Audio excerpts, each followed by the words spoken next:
O invejoso é aquele que quer o que você tem, mas não tem coragem de te perguntar como você conseguiu.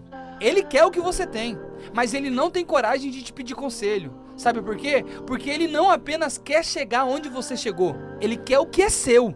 Só que sabe o que eu aprendi? O problema de muitas pessoas é que tem gente que quer chegar onde eu cheguei, mas não quer passar por onde eu passei. E quem não suporta o que eu suportei nunca vai chegar onde eu cheguei.